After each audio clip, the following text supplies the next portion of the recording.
إن الحمد لله وحده والحمد لله رب العالمين نحمده عز وجل وهو ولي المؤمنين ونشهد أن لا إله إلا الله وحده لا شريك له تنزه في ذاته وصفاته ونشهد أن حبيبنا محمدا عبد الله ورسوله خاتم النبيين وإمام المتقين اللهم صل على سيد الرحمة والهدى إمام المتقين سيدنا وحبيبنا محمد وعلى آله الطاهرين وصحابته الأكارم الأفضلين وعلى التابعين ومن تبعهم بإحسان وعنا معهم إلى يوم الدين. ثم أما بعد، أيها المؤمنون اتقوا الله حق تقاته، اتقوا الله وقولوا قولا سديدا، اتقوا الله وقدموا بين يدي نجواكم صدقا، اتقوا الله واعلموا أن الله خبير بما تصنعون، اتقوا الله الذي تساءلون به والأرحام. ففي كل مجالات حياة المؤمن والبيئات التي يتواجد فيها مطالب بتقوى الله. قال عليه الصلاة والسلام في وصيته: اتق الله حيثما كنت. فتقوى الله وتحقيق الخشية من الله عز وجل بما يقتضي الاجتناب والامتثال، والرجاء فيما عند الله عز وجل بما يقتضي الرضا والتسليم. التقوى ليست كلمة يعني هكذا أو لفظ له معنى محدد أو صفة، ولكنها تخبر عن منهج وعن حياة وعن سلوك وعن حالة. ففي كثير من السياقات القرآنية يرد معنى التقوى بهذا الشمول. تقوى الله يعني أخبر عنها بعض المصنفين فيقول: حاصل التقوى اجتناب وامتثال، أي حقيقة التقوى تقوى الله واجتناب ما نهى عنه والامتثال لأوامره في ظاهر وباطن. ويجب أن يكون الاجتناب في ظاهرنا، أي ما يظهر في سلوكياتنا وأقوالنا وقراراتنا وتفاعلاتنا، وباطنا ما يشمل أفعال القلوب، أي ما يحاك داخل قلوبنا وما تستحدث به قلوبنا وما هو مستقر في قلوبنا. يجب أن نتقي الله اجتنابا وامتثالا أيضا في أحوالنا، إلا نسمح بالأحوال المانعة، الأحوال التي تصدنا عن الأحوال السنية، أي سلامة القلب والطمأنينة والرضا، كلها أحوال. وأيضا ما يظهر على الباطن من التقوى هو ما أخبر عنه النبي صلى الله عليه وسلم في حديث السيرة، عندما قال: من رأى منكم منكرا فليغيره. وذكر أن أدنى درجات تغيير المنكر تكون بالقلب، وذلك أضعف الإيمان. وعليه القلب أيضا له شغل، اجتنابه بالامتثال. الكثير من أعمالنا ننتهي عنها بجوارحنا، ولكن لا تزال قلوبنا تصر عليها، وهذا يتعارض مع التكامل بين أركان الإسلام، إسلام وإيمان وإحسان. هذا يفصل بين معاني الإسلام والإيمان لأنه عندما يرد ذكر الإسلام في القرآن إن الدين عند الله الإسلام، عندما يأتي ذكر الإسلام هكذا مطلقا فيعني أو يتضمن أركانه، يعني إن الدين عند الله الإسلام والإيمان والإحسان هكذا. وعندما يكون أو ذكر تفصيل هذه الأركان، أركان الدين الثلاث، إن رحمة ربك، وفي آية رحمة الله قريب من المحسنين، هنا يأتي تخصيص. فأيضا لا يكون الفصل بين أفعال الجوارح وأفعال القلوب، لأنه أساسا يكون المؤمن متقي بجوارحه وواقف عند الحدود إلا إذا أثمرت هذه التقوى وهذا الاجتناب والوقوف عند الحدود في قلبه، أثمر نورا أو أثمر خشية أو أثمر تدبرا ورجاء في الله تعالى. وهذا التكامل بين أركان الإسلام مهم جدا، لأن في انعدامه لا يتحقق معنى التدين الحقيقي أو نقول المعنى المقصود من التقوى الحقيقية، لأن التقوى هو اجتناب الامتثال كنا في ظاهر وباطن. الظاهر يتعلق بالجوارح والباطن يتعلق بالقلب، وهذا الباطن أيضا متعدد، ليس لازما أو ملازم فقط للقلب، لأن القلب من شدة حضوره ومن شدة خشوعه ومراقبته لله تعالى وعمق طمأنينته بربه حال ذكره وقراءة القرآن وصلاته له انعكاسات أيضا، مثلما أن تقوى الجوارح له انعكاس على القلب، وتقوى القلوب لها انعكاس على ما يسمى السر أو الروح. الذي يظهر هذا السر وهذا الروح يظهر في ماذا؟ فيما يسمى بالحال، حال المؤمن.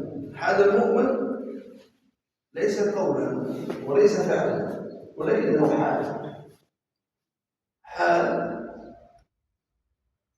عبارة هو أكثر من المشاعر. عندما يشعر أحدنا بالخوف أو الفرح هذه مشاعر، ولكن عندما تترسخ هذه المشاعر وتتكرر وتستقر في القلب وتصبح من عادات أفعال القلب، هذا تتحول وتثمر حالا. بمعنى شو الفرق بين هذا وهذا؟ ولو يعني بقوسين فقط، لأن هذه المشاعر قد تجد من يزاحمها ويدفعها ويحول محلها. الآن أنت فرحان، لو يأتي مصدر آخر للقلق والقلق سوف تقلق، لكن قبل قليل كنت فرحا مسرورا، مشاعر هذه كانت في قلبك أزيحت، ما أحد وجد حاجة أقوى منها. هذه مشاعر فقط، مشاعر تتوالى وتتكرر ويعني تطرق القلب هكذا.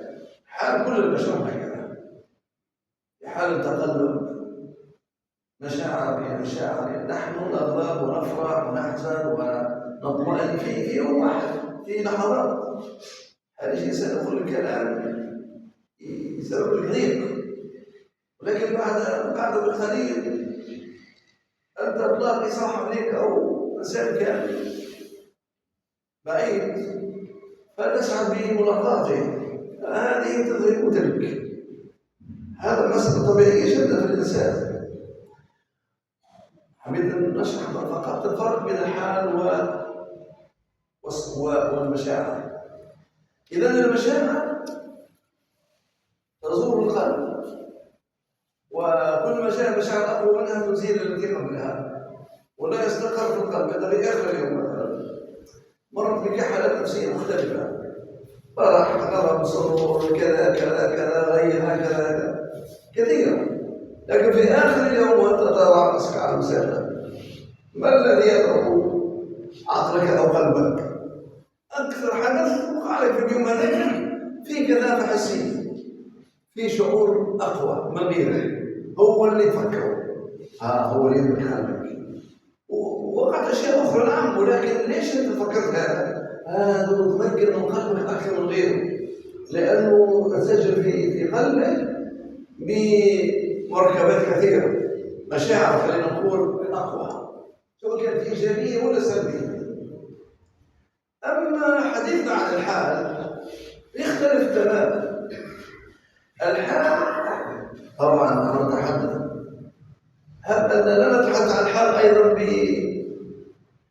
بالمعنى السلبي والإيجابي، فخذنا رجاء في الأحوال الإيجابية، كفاءة من الأحوال السلبية هذه تأتي إلى قلوبنا بدون استئذان، ما تخافوش.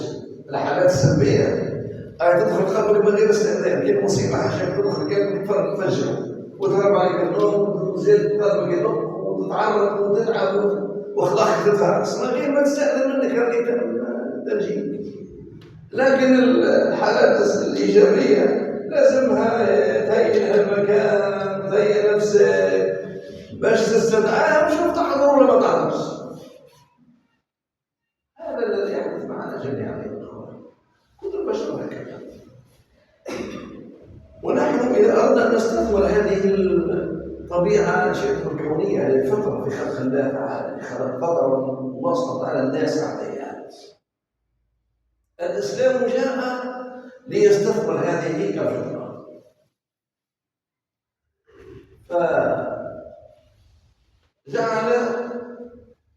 العمل في مقام الإسلام انتهاء عن المخالفات التي هي أساسا مصدر مشدد ومصدر ماذا؟ للحالات السلبية أو للأفكار السلبية. لا يدعي أحد أنه عندما يقع في معصية أنه سعيد، لا أحد، مهما كانت المعصية في حينها تحقق ماذا؟ مقصدا للنفس أو شهوة أو غريزة أو هكذا نشوة أو سميها مشاكل في حينها، مهما كانت كذلك، بس تنقلب بسرعة شديدة بمجرد أن تنتهي تلك اللحظة إلى ندم شديد وحسرة وغضب. هذه صفة المعصية. وبينما أن الطاعة، نتحدث عن الطاعة، قلنا خلينا نبرز المشاعر الإيجابية أفضل. المشاعر الإيجابية قلنا تستدعي منك ماذا؟ أن تتهيأ، وأن تستدعيها. تتهيأ كيف؟ في الصلاة عندها طهارة، قال على العلماء أنها شرط صحة، لا تصح الصلاة إلا مرة بلز بالماء واغسل روحك وتوضأ واعمل كذا، هذه من شروط الصحة الصلاة. وهذه أيضا استقبال القبلة وعدم الكلام أو الأكل في حالة الصلاة، ولا الالتفات ولا الانشغال بغير الله.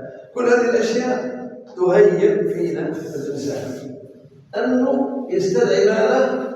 قلنا الأحوال، لأنه في شروعك في الصلاة أنت دخلت في أفعال قلبية ويسمى بالحضور، الاطمئنان، تبحث عنه وليس كذلك. تبحث في بداية صلاتك عن هذه الشعور. فقد هذه استمرار هذا وين يطول أكثر فترة الاطمئنان وهذه الراحة القلبية، تكون النتيجة ماذا؟ حال تتغير إلى حال. شو الحال؟ الحال هو الذي يتملك الإنسان، وليس من السهل. أقول ليس من السهل لأنه قد ينتزع. نعم، هذا هو فرقين، قد ينتزع الحال الإيجابي ويحل محله غيره. نعم، ولكن ليس بنفس اليسر بالنسبة للحال السلبي أو بالنسبة للمشاعر العادية. الحال هو يا إخواني اللي يمكن الإنسان وتبقى في كل حالاته، هو ماشي، هو قاعد، هو يتكلم، هو نائم، هو قائم، هو كذا كذا مشغول، ولكن هذا الحال يتملكه. يعني كان عبر عنه تشوف ولا يرى، ولكن له على صعب. يقول الإنسان عنده حال أو متملك حال، قد يكون سلبي أو إيجابي، لكن خلينا في الإيجابي. تملك حال وقاعد سريع الابتسام، سريع التسامح، أن يغض البصر، يعني رفيق هكذا، سريع التجاوب، لأنه في الذي يتملكه أقوى من جوارحه وأقوى من عاداته العادية اللي تعودها الناس وتعودها. له عبارة في عالم آخر، للقصي عالم آخر، ليس عالم غيبي ولا لا، هو في الحياة الدنيا، ولكن عالم آخر من الروحانية القوية. فينتصر ماذا؟ ينتصر الجانب الروحاني فيه، ونفخت فيه من روحي، ينتصر فيه الجانب الروحي على الجانب الكثائفي المادي، فيكون لطيفا أكثر منه كثيفا، يكون قريب أكثر اللطافة، حاجة لطيفة لا تدرك باللمس، أكثر منه يعني كثافة حسية مادية. هذا هو الأمر، وهذا إخواني هو حقيقة التقوى اللي بدنا الحديث عنها، حيث ما كنت. وقال عنها العلماء حيثية المكان. لا تقول لا أنا في مكة يكون حالي ما شاء الله أقول الكعبة ولا أنبياء الكعبة ولا صفا والمروة ولا جبل عرفات. ليس المسألة في هذه الرموز وهذه الأماكن، المسألة فيك أنت من داخل. فيك أنت ما تجي مثلا كافر مشرك بالله وحطه في مكة وخلي تجد المطاول يصور ويسعى للصفا والمروة ما شاء الله لآثار عظيمة عن 14 قرن. النبي كان كذا، بل قبل ذلك سيدة هاجر كانت تسعى بين الصفا والمروة، وهذا لا يعني له شيئا أكثر من هذه ما تقول لها. بينما المؤمن رؤيته للبيت ليس هو في غاية البيت، المقصد الأساسي هو ليس في البيت، ولكن المقصود تحقيق قوله تعالى وحيثما كنتم فولوا وجوهكم شطرا، مقصود امتثال لأمر الله وليس النظر بالكعبة. وهذا اللي يميز المؤمن صاحب الحال عن المؤمن اللي ما زال يتعاطى مع في عبادته بالجوارح، ما زال يريد ان يودع نظره وهكذا. لكن هذا الذي يجعل المؤمن وهنا يصلي في صلاته وكانه ينظر الى بيت الله، لا فرق بين انه يكون بين ينظر الى الكعبه هكذا بيت الله وهو يصلي في اي مكان في الدنيا. جعل لي الارض مسجدا وطهورا، النبي قال هكذا، فأينما تولوا فثم وجه الله، قال تعالى أليس هكذا؟ ليس فقط أمام الكعبة، ولكن أينما تولوا حتى من ظهر وجه الله، الشرق والغرب وجه الله. هذا المعنى يدركه صاحب الحال، صاحب الحال، وليس المقال أو المشاعر. هكذا أراد الحديث أن يجرنا لمثل هذا البيان. أسأل الله سبحانه وتعالى أن ينفعنا وإياكم بما جاء ذكر الحكيم. قال تعالى ليس البر، هذه رواية قالون عن نافع وورش النافع، أما رواية حفصة وليس البر، يعني يقدم خبر على المبتدأ. ليس ينفع يعني أخوات كان أرفع المبتدأ وتصل الخبر، لكن تجدون في القرآن تقديم وتأخير أحيانا. ليس البر، وفي قراءات عن نافع يقرؤون ليس البر، يعتبرون البر هي اسم ليس، هكذا. وما بعدها، ولكن ما بعدها كله خبر، بل يكون الخبر الأول هو أن تولوا وجوهكم قبل المشرق والمغرب، هذا هو الخبر الأول. وكل تعرفوا جملة اللغة جملة فعلية تبدأ بأن يمكن تبديلها إلى مصدر، فنقول ليس البر تولية، هكذا أن تولوا تصبح تولية، يعني تعوض المصدر. والعكس الذي قالوا هذا يقول ليس البر، ليس البر، البر هي اسم ليس، أن تولوا ولتولية خبر ليس. اللغة هذه قيمتها أشياء، قيمتها مهمة جدا في فهم الآيات والسياقات التي وردت فيها، لأن سبب نزول هذه الآية عندما المسلمون في بداية يعني الصلاة وفرض الصلاة كانوا يصلون إلى بيت المقدس إلى 16 شهر وإلى 18 شهرا، وهم في المدينة. ولقاء ليش في المدينة ما يفرض في مكة؟ إي نعم، هي فرض في مكة الصلاة، ولكن بقوا يصلوا بيت المقدس هم في مكة 3 سنوات، ثم راحوا إلى سنة 13 للهجرة للبعثة، أي أول سنة هجرية. صلى النبي صلى الله عليه وسلم ومن معه سنة و6 أشهر أو 16 شهرا تقريبا أو 18 إلى بيت المقدس، باعتبار أن سورة البقرة مدنية نزلت في المدينة أو نزلت بعد الهجرة على الأقل، يعني كل ما نزل من القرآن بعد الهجرة يسمى مدني، قرآن مدني.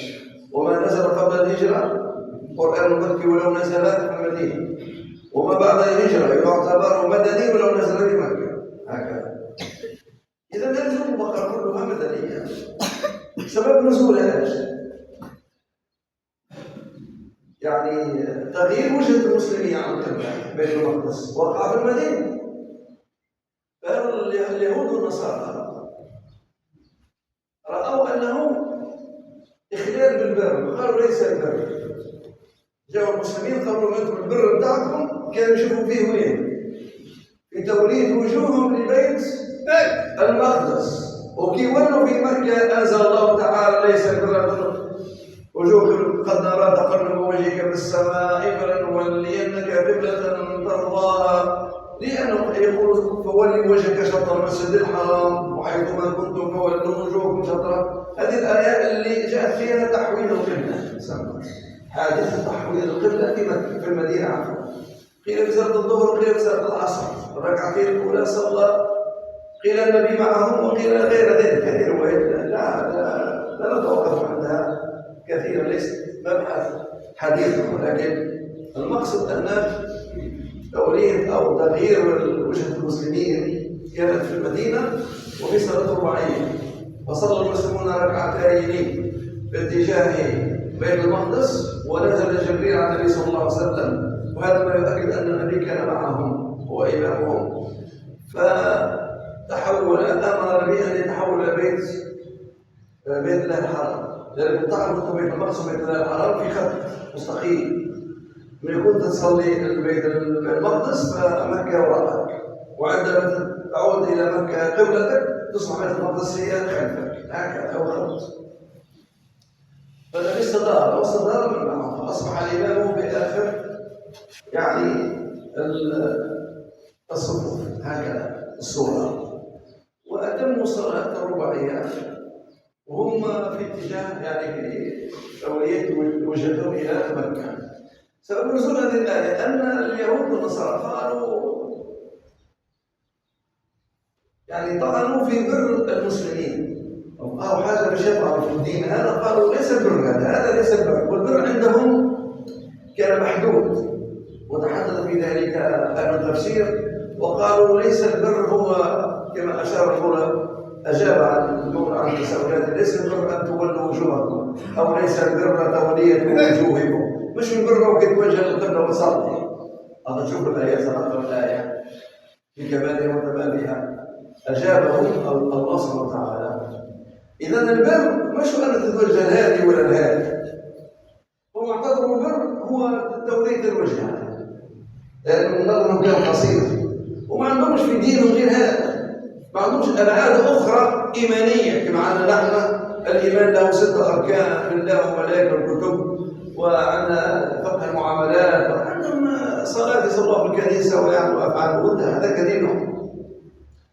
فأول المسلمين أخلوا بماذا؟ بالبر، فقالوا ليس البر، وقيل ليس البر أنتم. فالله سبحانه وتعالى أشابه بقوله، أعود المعنى الذي أردت إشارة إليه، الذي قال برفع البر ليس البر هكذا. أما الذين قالوا ليس البر بمعنى قدموا الخبر على المبتدأ. أنا كي نقول لك اسمع راهو لازمكم تشوفوا الوقت الفلاني في الساعة الفلانية، نحب نلقاكم في الساعة هذه، شو عملت؟ تبقوا تسمعوا ليش؟ هذا ولا تبقوا تستنوا متشوقين ليش نشوفوا الوقت؟ شو طالب منا يعني؟ اللي هو ماذا؟ الخبر هكذا.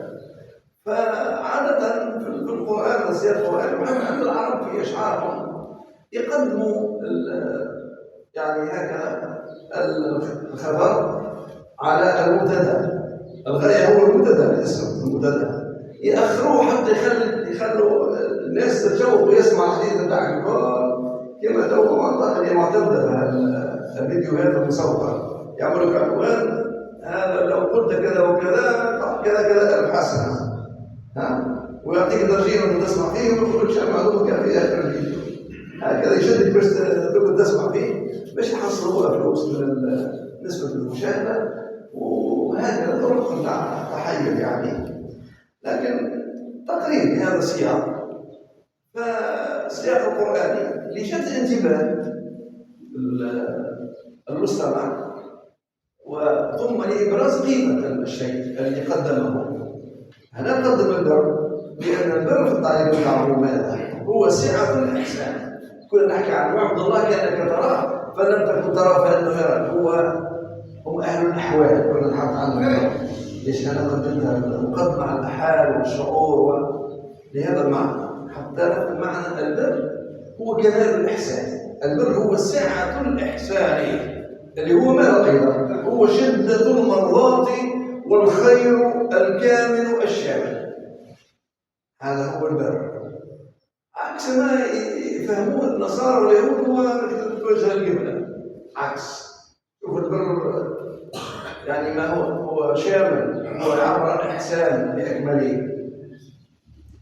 والله سبحانه وتعالى يخبر بهذا: ليس البر أن تولوا وجوهكم قبل المشرق والمغرب ولكن البر من آمن بالله واليوم الآخر. شوف بينهم البر شنو هو الحقيقي عندنا نحن كمسلمين في ديننا، شنو هو البر؟ وهذا مهم.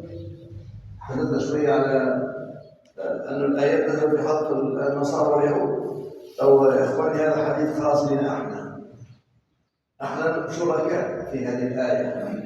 البر شو تصلي ركعتين وترك الصلاة؟ البر مش تمشي تعمل أمر وحشيت. البر مش قريت وختمت القرآن كم ختمة. البر مش ذبحت أضحية ليس هذا. بلاش البر أخبر عن الله سبحانه وتعالى. لكن البر من آمن بالله، هذا الله الإيمان وأركانه 6. الإيمان إقرار باللسان بالجنان أولا، ولفظ باللسان، وعمل بالأركان. هذا حقيقة الإيمان، أن نقر في قلوبنا أن الله كذا هو الواحد الأحد الخالق ومدبر الأمر، ثم نقر بألسنتنا شهادة وقولا، ثم عملا وسلوكا بمقتضيات الإيمان. الذين آمنوا وعملوا الصالحات. قال الذين آمنوا. شوف الشمولية يا إخواني في هذه الآية والألفاظ المختارة في القرآن العظيم. من آمن بالله، البر آشنا هو الإيمان بالله وما يقتضيه ومقتضياته كلها، واليوم الآخر نقول وما يقتضيه الإيمان بيوم الآخر. ماذا يقتضيه بيوم الآخر؟ العمل لذلك اليوم. قال متى قيام الساعة يا رسول الله؟ قال بعد 9 ساعة. هو ايش حضر الساعة؟ يعني الإيمان بالآخر يقتضي ماذا أحدثنا؟ لا، هذا هو. إذا الملائكة والكتاب، الكتاب المقدس وما يحتويه الكتاب من منهج سلوكي أخلاقي تعبدي، أوامر العبادة، فقه المعاملات، الأخلاق، كل ما جاء في القرآن الإيمان به. ثم ماذا؟ والنبيين، ما أتاكم الرسول فخذوه وما نهاكم عنه فانتهوا. هذا كله بر، داخل بالبر، هذا مش البر هنا وهنا. ثم يأتي المعاملات، وآتى المال على حبه ذوي القربى. اتيان المال هذه صدقة، هذه ليست زكاة. هذا المقصود به وآتى المال على حبه، على حب شو معنى؟ حبا في الله، طاعة لله، مش عطاء لي مشغول وعطاء، مش عطاء المال باش يمشي لحد ثاني ولا تعمل والله فلان ولا ان شاء الله عاوني. لا، هو لما أعطى المال لحب الله على حبه، أي بمقتضى حبه ذوي القربى. أولا ونشوف ذوي القربى ماذا توحي إليكم؟ بارك الله فيكم. هي صلة الرحم، ذوي القربى. شفتوا الدين كل في الآية هذه يا أخواني سورة البقرة، كل الدين هنا في الآية ذوي القربى، واليتامى والمساكين وابن السبيل.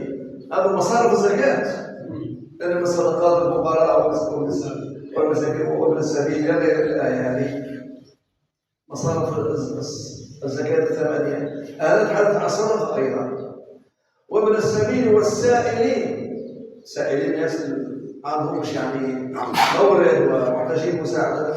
وفي الرقاب اللي هو عنده دين على تحرير رقبة، لما كان موجود الرق بين الكفارات بعض الذنوب والمخالفات في ديننا، الله شرع عتق رقبة. عتق رقبة لازم تشري ذمة الإنسان، تشريه من عند سيد نور كان موجود الرق 1000 درهم، يعني 1000 ناقة، يساوي 1000 ناقة عفوا، 100 ناقة، 100 ناقة تقدمها مش يسكن عنده باش يعتق رقبة. اللي هم مساكين وحدين مش يعتقوا رقبة وكذا، تعاونهم، هم عندهم حق في الزكاة أو في الصدقة. هذه تتحدث عن الصدقة. وفي الرقاب وأقام الصلاة، ثم جاء إلى الصلاة. انظروا ترتيب، هذا ترتيب يا أخواني ليس هكذا. لو القرآن عندما يتحدث كذا وكذا مش انتهى الصلاة ولا تركها، أستغفر الله من ذلك. شرط من فضل الصلاة كان بعد الرحلة هذه الكل اللي هي ايش؟ الإيمان بالله وملائكته وكتابه ونبيه وآتى المال على حبه ذوي القربى والمساكين وابن السبيل والسائلين وفي الرقاب. وابن السبيل والسائلين وفي الرقاب. وبعد الصلاة شوف ترتيبها هذه، وين جاءت الصلاة؟ لعل البعض يقول أن الصلاة أقل قيمة من هذه وقوم هذه كل هذه حتى يتوصلوا. إياك، لا يقول ذلك عالم وفقيه وفهيم كما يقال. لا، هذا الترتيب لا يعني أن ترتيب تأتي في الأولويات وقوم بكذا وكذا وبعد كده جيت وقت ولا كان خلط الأمر ولا كان كذا أصلي. لا، ليس هذا. لأن الصلاة عبادة الدين حاجة أخرى. لأن أول ما يسأل عنهم مر مش عليه تابوا الفقراء والمساكين وابن السبيل. أول ما يسأل عن الله يوم القيامة الصلاة. كثير ما أقول الدين يا إخواني عندما تجي مسألة انظر الدين ككل شمول، خريطة قدامك كاملة، تنظر هنا وتغفل هذيك وتنسى هذيك. لا، الدين كما نحن اليوم نتحدث، الصلاة جاءت في كذا مرة سابعة ثامنة، ليس معنى أنها هي كذا، ولكن لأن الصلاة تنهى عن الفحشاء والمنكر، فكل الأشياء سبقت هذه إما أن تكون مرتكبا فيها للفحشاء يعني عكس مرادها أو بالمعروف. هذه الأشياء إما أن تأتيها فأنت أتيت بالمعروف، وإذا لم تأتي بها فأنت أتيت بالمنكر. والصلاة ماذا تفعل؟ تنهى عن الفحشاء والمنكر، وكأن الصلاة هي أساس دليل في هذا كله. هكذا نحن لا يمكن أن نأتي المال الفقراء والمساكين والسبيل ولا نأتي وكذا إلا من نتائج صلاتنا صلتنا بالله. يجي انسان سايب لا علاقه له بالله، قل واسمع اليتامى والمساكين، لا علاقه له بالله. هو الذي ياتي المال على حبه، حب شكون؟ حب الله. هو حب الله ما عندوش معه علاقه. من الذي يؤسس حب الله في قلوبنا؟ شنو اللي اسس؟ هو ماذا؟ هو صلاتنا 5 مرات في اليوم. لا يوجد لدى المؤمن أكثر من الإذن له بالصلاة، بل أقول بلقاء ربه. ورد لو كنت عن مطلق قبل السيد والسيد والسيد لا سد له. لو تبقى شهرين ولا تحصل على مطلق ولا ما تحصلش، وبركة تحصل تبقى يجيب يعطيك الإجابة كلها، يعطيك ولا يمنعك. بينما الله أذن لك يا سيدي، أنت ما طلبت ولا ما طلبتش، ربي أعطاك الإذن. هذا يا عبدي عندك الإذن، قابلني 5 مرات في اليوم مقابلة رسمية.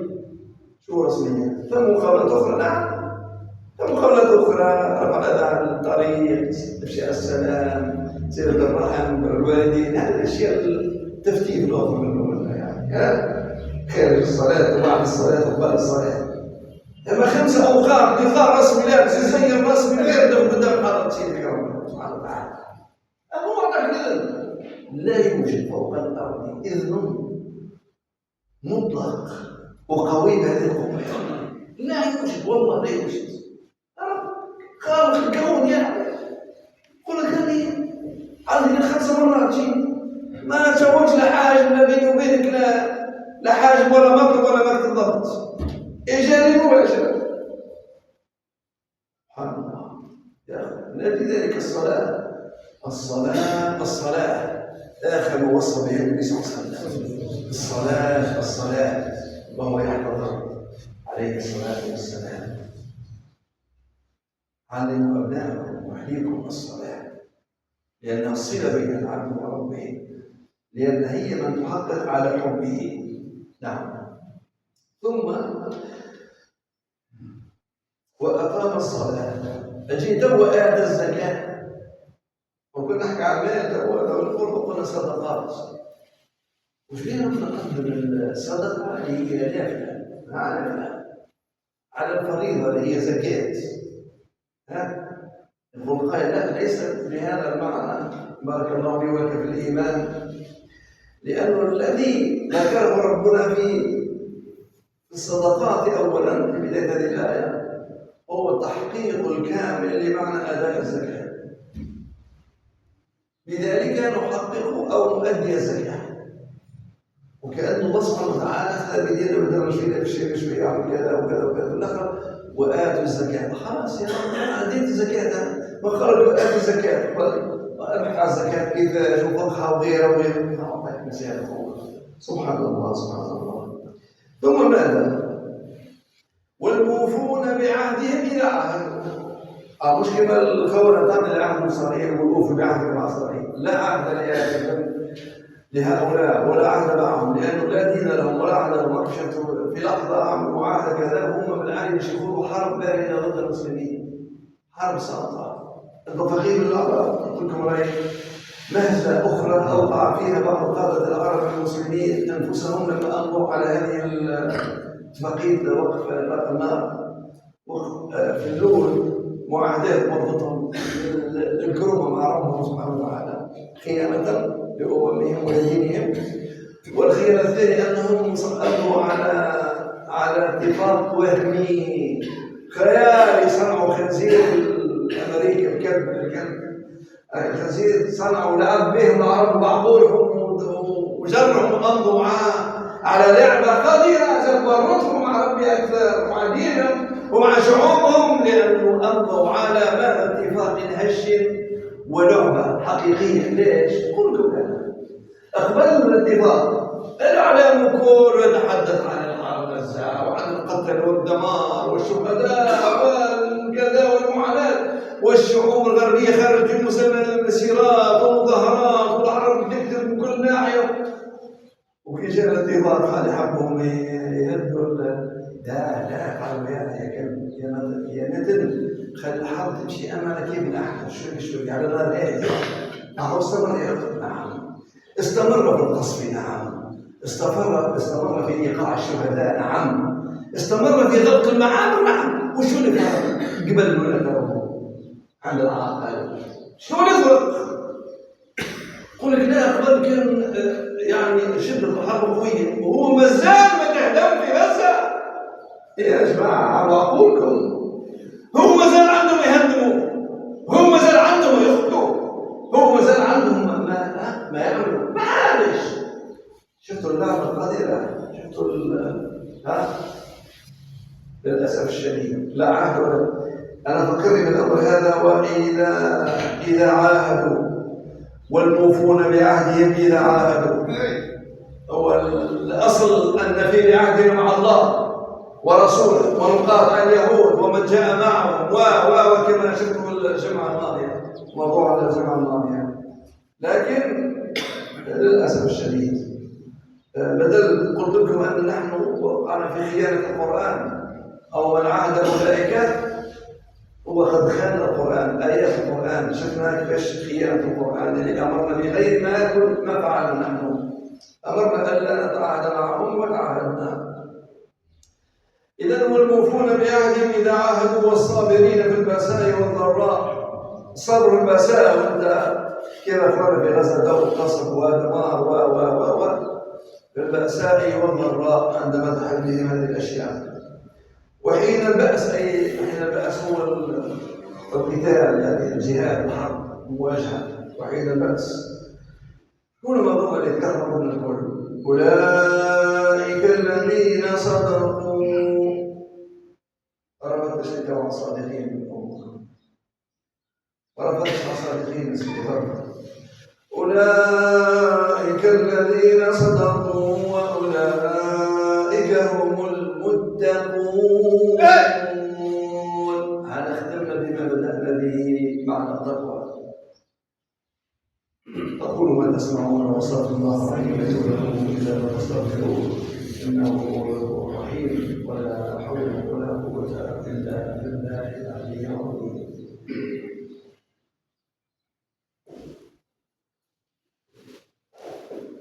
الحمد لله الواحد الأحد، أحمده عز وجل وهو الفرد الصمد الذي لم يلد ولم يكن له كفوا أحد.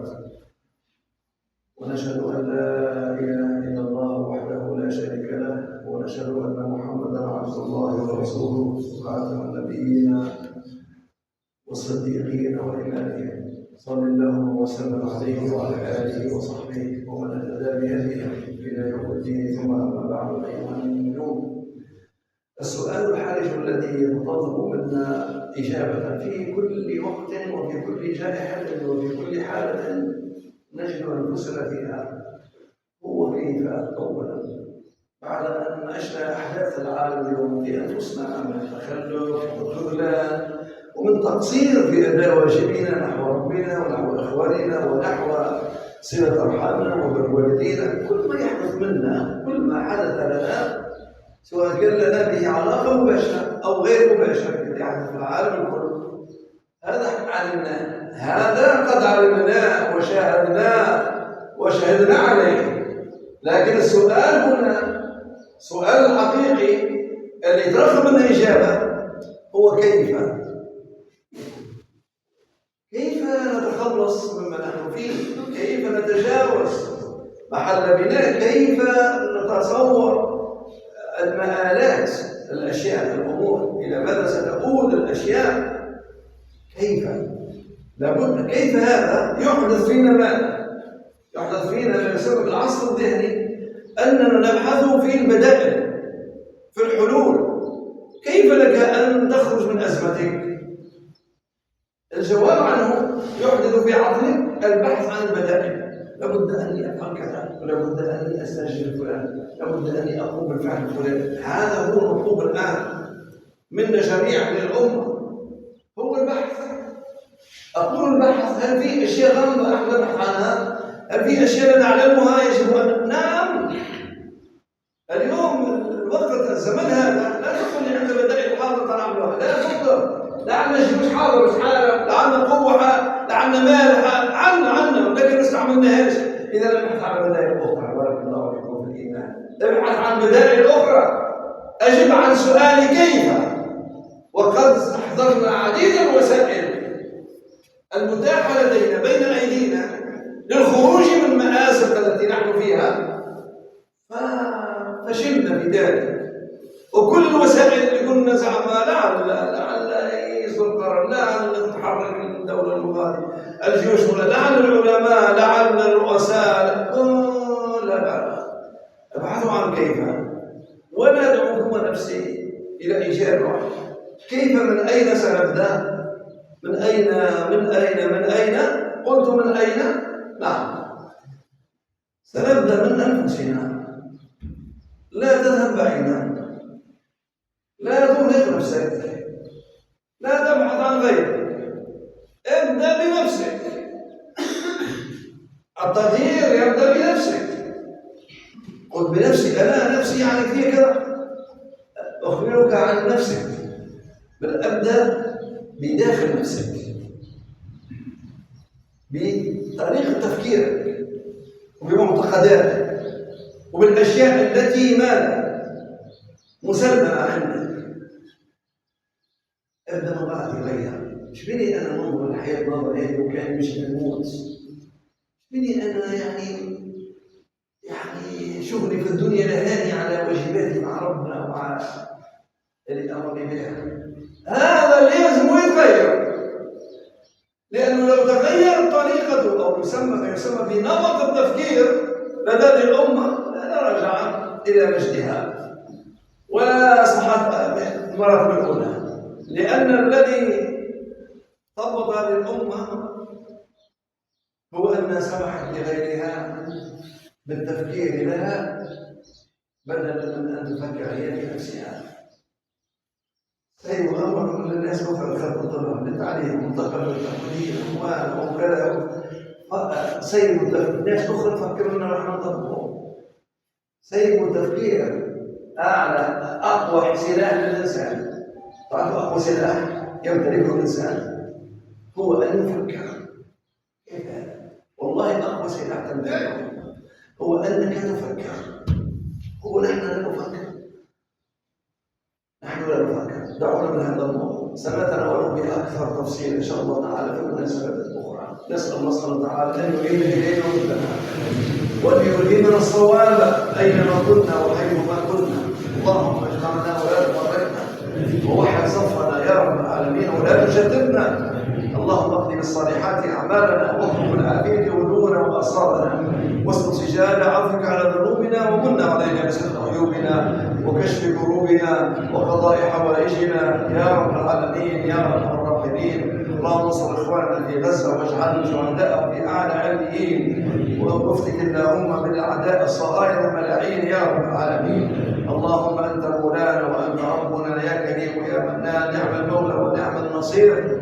أنت مولى المؤمنين، وقد قلت وقولك الحق. الله ولي الذين آمنوا، يا ولينا في الدنيا والآخرة، يا ربنا ويا مولانا ويا ولينا. إنا وكلناك أمرنا، إنا وكلناك مصيرنا ومصير إخواننا في غزة يا أرحم الراحمين. وحسن ظننا بك جميل يا أكرم الأكرمين ويا جميل. وصلى الله وسلم على سيدنا وحبيبنا محمد في الأولين والآخرين، وآخر دعوانا الحمد لله رب العالمين.